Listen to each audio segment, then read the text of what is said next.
Kali ini kita merungkai sejarah dan saya membawa Anda kembali lagi beberapa tahun ke belakang.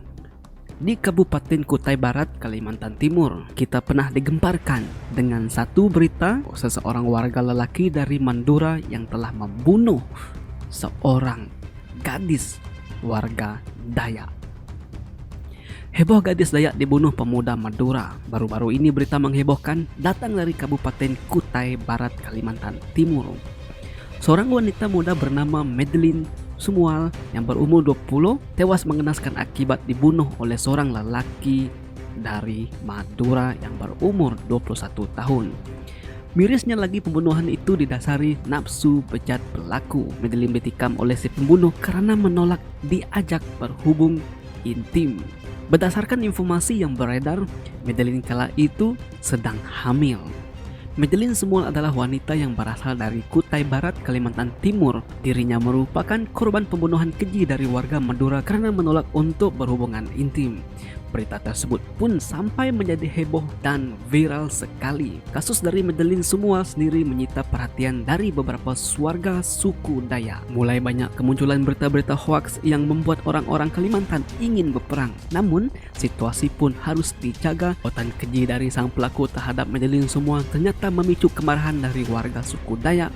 Hal ini wajar saja karena dirinya diajak bersetubuh saat sedang hamil muda, namun karena menolak sehingga ia dihabiskan oleh pelaku ataupun pembunuh dari Madura. Kasus tersebut sampai dirapatkan untuk menentu hukuman dengan hukum adat sampai akhirnya diputuskan jika sang pelaku berinisial dirinya didenda sebesar 1,6 miliar dan harus membiayai proses pra mapui. Pihak keluarga menyerahkan kasus ke lembagaan besar dan pihak kepolisian. Kasus pembunuhan dari Madeline Sumual membuat keluarga akhirnya menyerahkan hal tersebut ke lembaga besar dan juga kepolisian. Mereka juga menunggu keputusan yang adil dari pihak yang berwajib untuk memberikan keadilan yang sebenar. Kasus ini ikut berdampak pada orang-orang Madura yang berada di Kutai Barat. Mereka terancam diusir dari Kutai Barat jika si pembunuh tidak dapat membayar sanksi adat yang dijatuhkan oleh lembaga adat besar Kabupaten Kutai Barat. Sanksi tersebut berupa denda sebanyak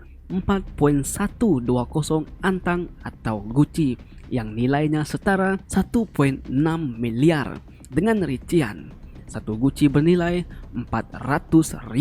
Tidak hanya itu, si pelaku juga diharuskan membayar biaya proses para mapui hingga kenyau kuangkai atau adat kematian suku Dayak Penuak mulai tingkat 1 sampai tingkat selanjutnya yang nilainya mencecah 250 juta.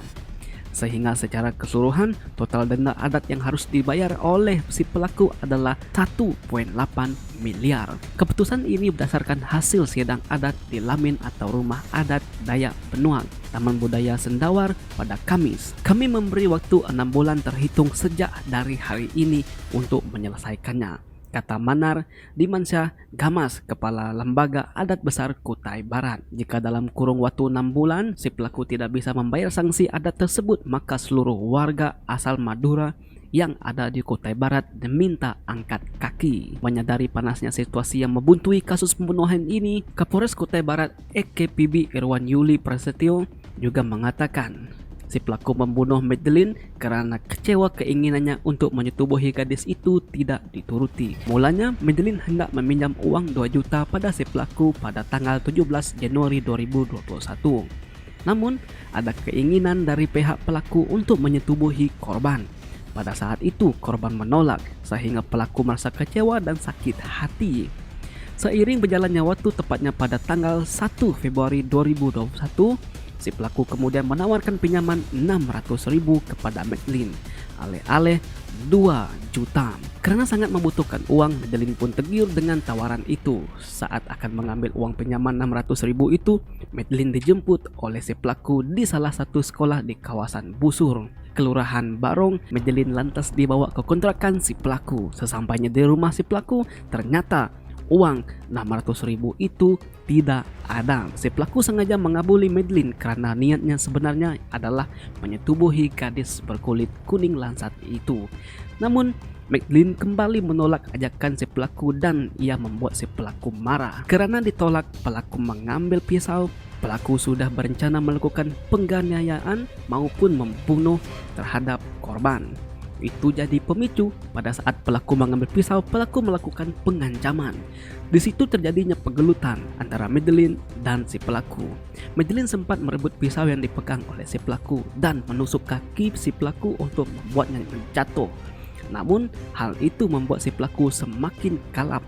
Si pelaku menjadi lebih kalap lagi, lalu merenggut pisau dari korban dan langsung ditusuk ke leher korban.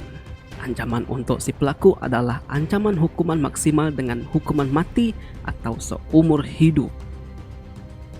Begitulah tadi sedikit kisah yang saya kongsikan dengan Anda semua, dan ada juga yang belum tahu tentang kisah ini. Di sini saya mengungsikan kisah ini. Jika Anda ingin menambahkan sedikit ulasan di video ini, tuliskan di ruang komen video ini dan kita sama membaca komentar-komentar dari Anda semua. Sekian video kali ini, salam satu saudara untuk Anda yang melihat video ini.